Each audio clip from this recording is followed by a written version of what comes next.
The POV is a tool that we can use to communicate directly with the brain through the nervous system. Nervous system controls every aspect of human life. If it's not open and available to send and receive information, then we're going to be faulty in the things that we attempt and try to do in our lives, such as riding a motorcycle. We can introduce information at an extreme rate of speed, the same as James is introducing when he's out riding the bike in competition, without having an opportunity to crash and get hurt and, destroy some expensive parts. So all we're doing is sending a different type of stimuli, same as he would on his bike, but much faster and in a controlled environment. One of the things that's difficult in preparing to race super bikes like James is, and we're talking bikes that, you easily hit 200 miles an hour in some places, on some tracks, depending on the length of the straightaway.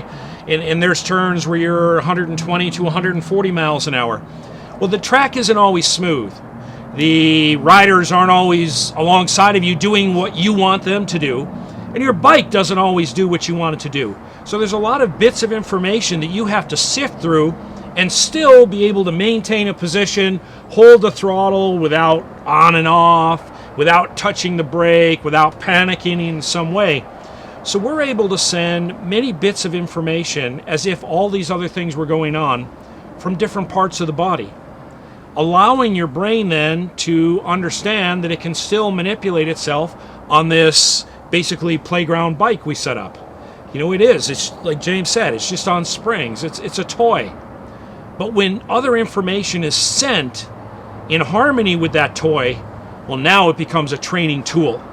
So the expectation would be that when you get on the track and you're 150 miles an hour and somebody comes by you and stands you up, you don't have to take a chance of running off the track.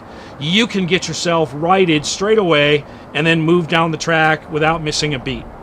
Okay, you wouldn't panic. In racing, correct me if I'm wrong, James, but you only have so much attention that you can put forth. And if there's 100 things you have to pay attention to and all 100 are important to you, you're not going to be very fast.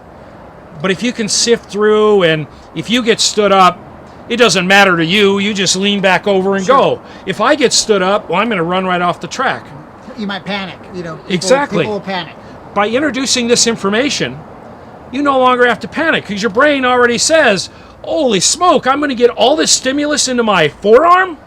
And you still have to control the throttle, or you still have to be able to reach for the clutch, okay, without disturbing your body position. So the expectation is to simply ride efficiently with whatever the stimulus may be.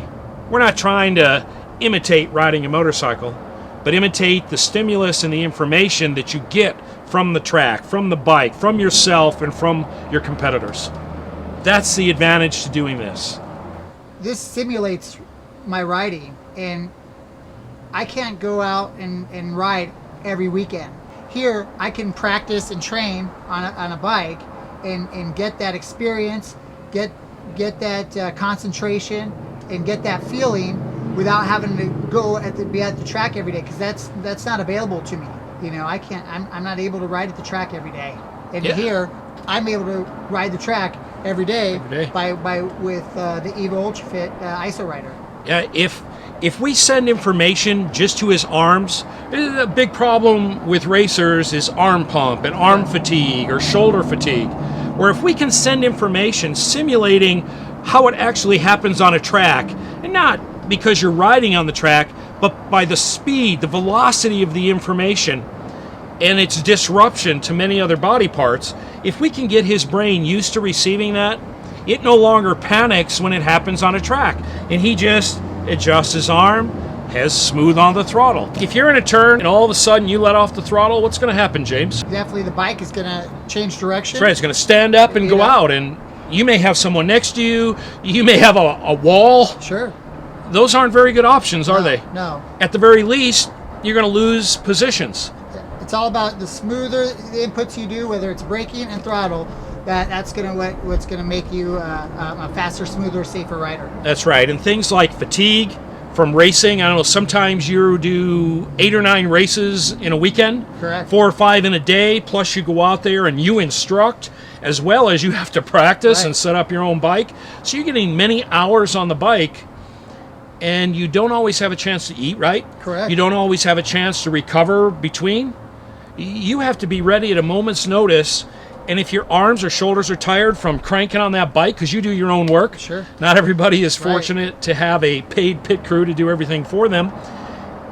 You get out there, you tweak your shoulder a little, but you still have to be in position and be smooth on the throttle and the brake. Right. If you're not, you crash. Sure. That's what we do. That's the advantage. We get you used to this information.